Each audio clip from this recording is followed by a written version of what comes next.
মাননীয় সংসদ নেতা এবং বিরোধী দলীয় নেতার উপস্থিতিতে আমরা সিদ্ধান্ত নিয়েছি আগামীকালকে সকাল 10:30 থেকে আমাদের সংসদ শুরু হবে, আমাদের ফার্স্ট সেশন, এবং আমরা দ্বিতীয় সেশন করব বিকাল 3:30টায়।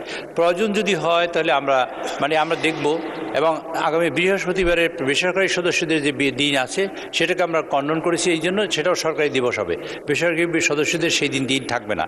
এবং আমরা আরও সিদ্ধান্ত নিয়েছি যদি শুক্রবার প্রয়োজন হয় তাহলে শুক্রবার দিন বিকাল 3টা বা 3:30 থেকে শুরু করে আমরা কন্টিনিউ করব এই বিল শেষ না হওয়া পর্যন্ত। কাজে মাননীয় স্পিকার, এই বিষয়টা বিনয়ের সাথে আমি আমার বিরোধী দলীয় সকল সদস্যদের প্রতি দৃষ্টি আকর্ষণ করতে চাই, তাদের কাছে অনুরোধ করতে চাই, আমাদের সীমাবদ্ধতা আপনাদের বুঝতে হবে। আমরা একটা সীমাবদ্ধতার মধ্যে আছি এবং 133টা বিলই আমরা চাই আপনাদের উপস্থাপন করতে।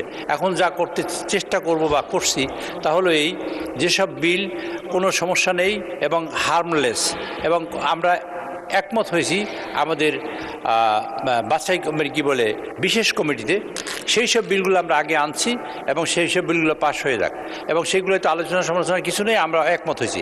যেগুলো আপনারা নোট অফ ডিসেন্ট দিয়েছেন বা যেগুলো অ্যামেন্ডমেন্ট দরকার আছে সেই সব বিলগুলো আমরা পরবর্তীতে নিয়ে আসব এবং তার ভিত্তিতে আপনারা আলোচনা সমালোচনা করবেন। তার জন্য আপনাদের বিল পাওয়া দরকার। সেজন্য আমরা সিদ্ধান্ত নিয়েছি, আমরা সকল বিল আমরা চেষ্টা করছি আগামীকালকে আমরা এখানে উপস্থাপন করার জন্য সকল বিল।